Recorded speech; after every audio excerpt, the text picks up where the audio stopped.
Bonjour et bienvenue à suivre ces flashs d'informations sur la télévision bleue de l'Est de la RDC, Youbi Media. Je suis Arsène Nyamugabo, je vous présente ces grands rendez-vous.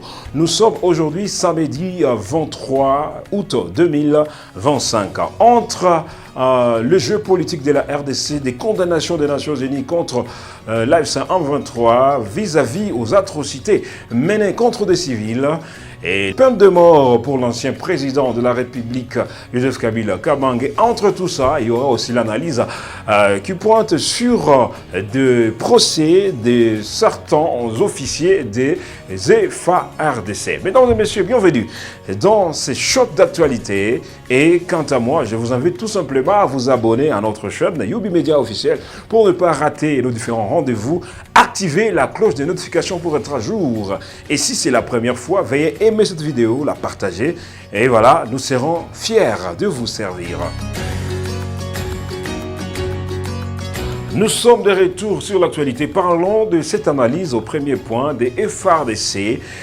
Audition des hauts gradés de l'armée congolaise après donc les échecs militaires au M23. Dans les contextes qui s'ensuivent, depuis juin 2022, le rebelle du M23 occupe la cité stratégique de Bunagana dans le Nord Kivu. L'armée congolaise FARDC n'a pas réussi à reprendre stratégiquement cette ville malgré plusieurs annonces d'opération. Ce qui nous appelle à vous dire tout simplement que ces revers répétés fragilisent la confiance des Congolais et accentuent, n'est-ce pas, les critiques sur la gestion de la guerre. Pourquoi des auditions? Pourquoi ces officiers seront devant des magistrats de la haute cour militaire? L'inspection générale des FARDC veut identifier des responsables des échecs militaires, comprendre les failles opérationnelles et logistiques, évaluer donc le rôle de la corruption et du détournement des fonds destinés aux troupes et pourquoi pas analyser l'impact de pression politique et diplomatique.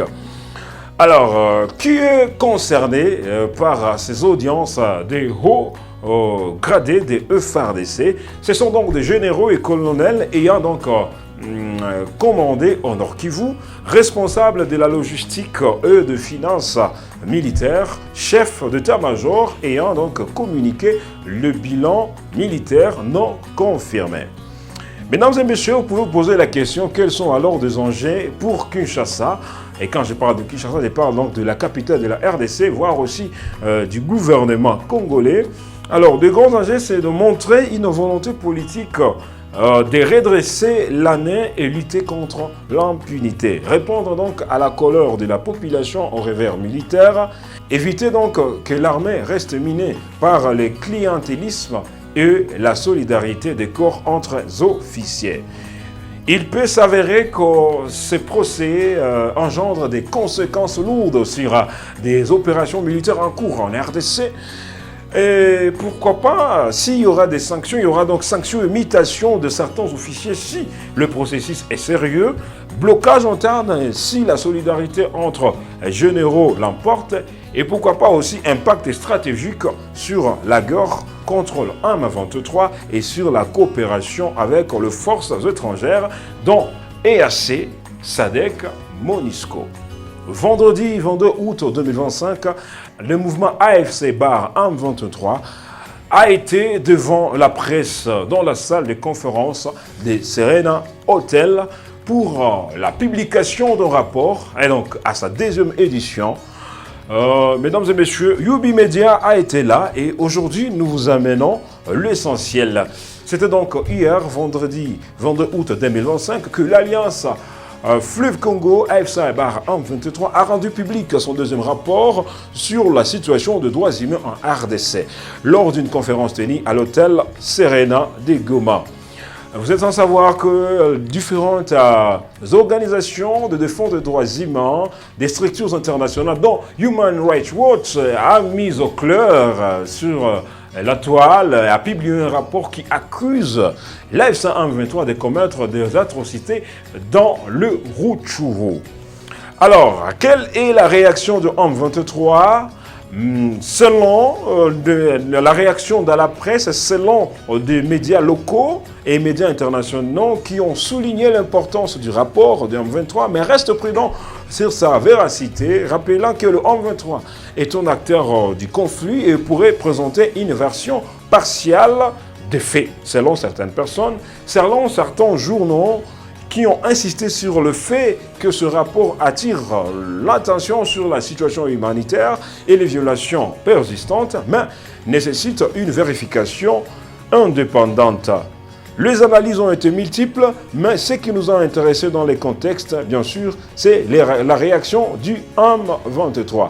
Le M23 insiste sur son rôle de veiller sur des civils et de défendre aussi les droits humains et appelle donc la communauté internationale à prendre au sérieux et en compte leurs observations. À signaler aussi que le mouvement affirme que son rapport est documenté. L'objectif est fondé sur des enquêtes sur le terrain visant donc à dénoncer les violations commises tant par l'armée congolaise que par d'autres groupes armés. Et dans ces rapports, l'AFC M23 a accusé à son tour Kinshasa de commettre de graves violations des droits humains partout où il gouverne. Ainsi donc, en armant les civils pour venir déstabiliser la quiétude de la population dans sa partie libérée. Mesdames et messieurs, nous allons suivre cet extrait de Bertrand Bissimois, qui est le coordonnateur adjoint de l'AFC M23. En réalité, ces organisations alimentent la guerre plutôt que la paix. En 2013, notamment, elles ont poussé pour la toute première fois de leur histoire les Nations Unies à la belligérance plutôt qu'à la neutralité.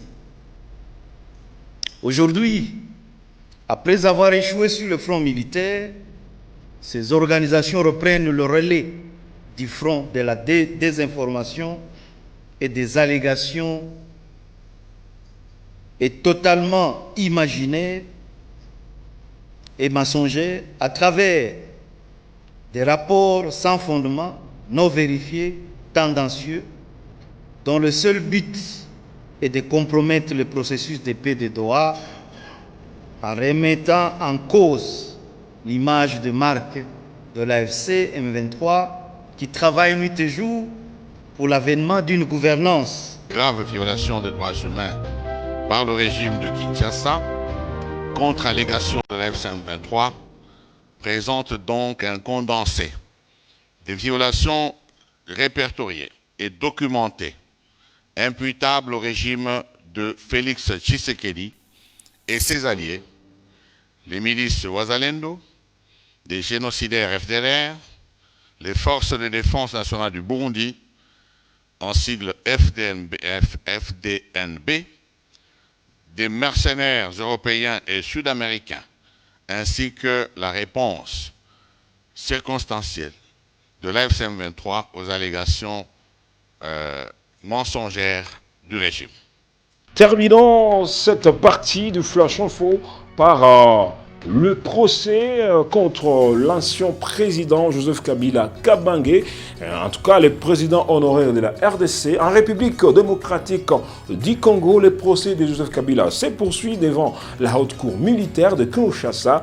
L'ancien président est poursuivi pour crimes contre la paix, participation à un mouvement insurrectionnel, viol, torture, déportation et trahison. Ainsi donc, le ministère public a demandé la peine de mort pour cet ancien patron de la Maison du Peuple. Un journaliste et chercheur en sciences politiques a qualifié cette procédure de manifestation de la gourmandise politique aveugle du pouvoir en place, soulignant les enjeux politiques sous-jacents de ces procès. Alors, nous allons vous inviter à suivre cet extrait, cette analyse dans 4 bonnes minutes de ce journaliste. Et quant à nous, nous revenons après. Mais avant, je vais vous demander si vous nous prenez un cours de lecture, veuillez juste commenter, aimer, partager cette vidéo. Dites-nous dans les commentaires qu'est-ce qui sera bon pour le gouvernement congolais et, n'est-ce pas, quel est l'avenir pour les objectifs de l'AFC M23. Suivez cette analyse de ce journaliste sur le procès de Joseph Kabila Kabange. Et dans ces mesures de confiance, il y avait également cette liberté qui devait être accordée à toutes les personnes qui sont en lien avec le M23 ou l'AFC. Rappelez-vous que le gouvernement congolais avait accusé plusieurs fois l'ancien président de la République, Joseph Kabila, d'être le vrai patron de l'AFC. Mais comment expliquer que le gouvernement congolais, qui signe une déclaration de principe avec l'AFC et le M23 au niveau de Doha, mais c'est le même pouvoir qui ouvre un procès contre Joseph Kabila. Autrefois, j'avais dit que c'était un paradoxe. Et bien évidemment, c'est un paradoxe. Et j'avais dit que ce paradoxe est piégeux. Le piège qui est dans ce paradoxe était de pousser l'AFC et le M23 à pouvoir endosser Joseph Kabila comme étant membre de la coalition rebelle. Et en poussant l'AFC et le M23 à endosser Joseph Kabila, eh bien, Kinshasa cherchait à responsabiliser d'une manière ou d'une autre Joseph Kabila par rapport à tous les décès qu'on a enregistrés, à tous les dégâts matériels qu'on a enregistrés, aussi bien à Goma qu'à Bukavu. C'est là que il y a eu ce que j'appelle une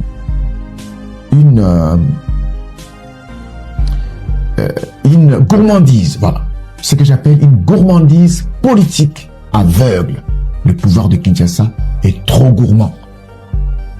Vous signez une déclaration des principes, il y a des mesures de confiance à mettre en œuvre, vous ne vous arrêtez pas là. Et vous souhaitez mettre en difficulté un partenaire que vous attribuez à l'AFC au M23 et vous ouvrez un procès politique contre lui. Et ça, c'est cette gourmandise qui est tellement aveugle. Pourquoi? Parce que il n'a pas été beaucoup plus réfléchi dans un autre sens. Bien évidemment, on a beaucoup plus réfléchi dans le sens de pouvoir pousser l'AFC et le M23 à endosser Joseph Kabila comme étant membre, mais on n'a pas regardé dans l'autre sens. C'est quoi l'autre sens? L'autre sens, c'est de voir que Joseph Kabila est un ancien président de la République. Joseph Kabila a géré ce pays pendant 18 ans. Il a géré ce pays pendant une période longue que Félix Tshisekedi. Donc, la gouvernance de Félix Tshisekedi rentre dans la gouvernance de Joseph Kabila 3 fois. Tshisekedi a fait 6 ans à la tête du pays, mais Kabila a fait 18 ans pour un président de la République qui a fait 18 ans à la tête du pays. Vous ne pouvez pas minimiser sa capacité d'émeissance. Vous ne pouvez pas minimiser sa capacité d'énuisance. Et bien évidemment, à ce moment-là, vous le poussez à bout. Il va s'élancer dans l'arène. Il va jouer le tout pour le tout. Et quand il va jouer le tout pour le tout, il va vous mettre en difficulté. On a appris que Joseph Kabila a été en face ici à Brazzaville. On a appris qu'il a sillonné dans toute la sous-région. Il a vu les présidents de 9 voisins de la RDC et lui-même l'avait bien signifié lorsqu'il avait fait un discours en 12 points. Il avait bien signifié qu'il avait vu des anciens chefs d'État et des présidents de la République en fonction. Il les avait vus pour leur parler. Donc on a minimisé sa capacité de nuisance. Et en minimisant sa capacité de nuisance, cela explique bien ce que nous sommes en train de connaître. Merci mesdames et messieurs d'avoir suivi ce flash d'informations sur la télévision Blé. Aujourd'hui, les informations étaient en bleu. Vous présentez par Arsène Nyamugabo, analyse, recherche, pourquoi pas avis, ce sont là donc nos spécialités dans cette chronique. Je nous demande tout simplement de nous abonner massivement s'ils ne sont pas encore abonnés, d'aimer cette vidéo, d'aimer nos pages, pourquoi pas, et de partager partout avec des amis, car Youbi Media officiel reste la chaîne d'actualité et de référence à l'Est de la RDC. Je suis Arsène Nyamugabo. Pour vous donner un bon rendez-vous à la prochaine, dites merci à la réalisation de Youbi Télévision et de Youbi Media, Shadrach Baogwere et toute l'équipe technique qui nous a accompagnés. À la prochaine, pour ne pas dire à demain.